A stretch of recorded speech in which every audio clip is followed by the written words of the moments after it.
Greetings everyone, welcome to English Talk. Today we will learn a new story named The Friendly Quails. Let's get started. The Friendly Quails. Long ago, a colony of quails lived in a forest. They were very helpful and friendly. One day, the quails got trapped in Fowler's net.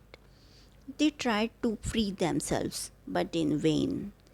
At far end, they saw the Fowler approaching. In panic, they started shouting, "Help! Help!" Long ago, a colony of quails lived in a forest. बहुत समय पहले एक जंगल में बटेरों का समूह रहता था. They were very helpful and friendly. वे बहुत मददगार और मिलनसार थे. One day, the quails got trapped in a fowler's net. एक दिन बटेर एक बहेलिए के जाल में फंस गए. They tried to free themselves but in vain. वे अपने आप को छुड़ाने की कोशिश कर रहे थे पर सब व्यर्थ. At far end, they saw the fowler approaching. दूर से उन्होंने देखा कि बहेलिया आ रहा है. In panic, they started shouting, "Help! Help!" घबराकर वे चिल्लाने लगे, "बचाओ! बचाओ!" Hearing the screams, the monkeys perched on the trees around said, "Don't lose hope. We will come to your aid." By then, many jungle animals also gathered to rescue the quails. चीखें सुनकर आसपास के पेड़ों पर बैठे बंदरों ने कहा, उम्मीद मत खोना, हम तुम्हारी मदद के लिए आएंगे. तब तक कई जंगली जानवर भी बटेरों को बचाने के लिए इकट्ठा हो गए. As the fowler came nearer, the lions roared, monkeys hooted, the eagle even started crickling over him.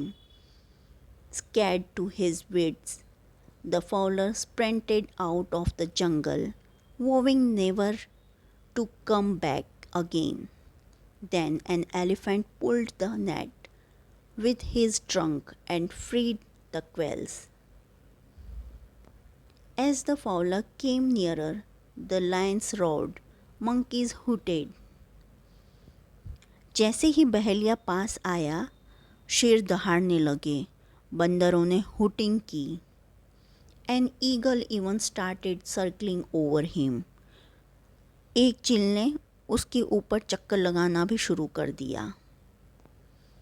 Scared to his wits, the fowler sprinted out of the jungle. Dahlia डरकर जंगल से भाग गया. Vowing never to come back again. उसने कसम खाई कि वह फिर कभी वापस नहीं आएगा. Then an elephant pulled the net with his trunk and freed the quails. फिर एक हाथी ने अपनी सूंड से जाल खींचा और बटेरों को आज़ाद किया. The leader of the quails thanked all the animals and remarked, "If we all stand for each other at the time of need, no human can enter our habitat and harm us." बटेरों के नेता ने सभी जानवरों को धन्यवाद दिया और कहा, यदि हम सभी ज़रूरत के समय एक दूसरे के लिए खड़े हों तो कोई भी मनुष्य हमारे आवास में प्रवेश नहीं कर सकता और हमें नुकसान नहीं पहुंचा सकता. If you like this story, please like, share and subscribe. Thanks for watching.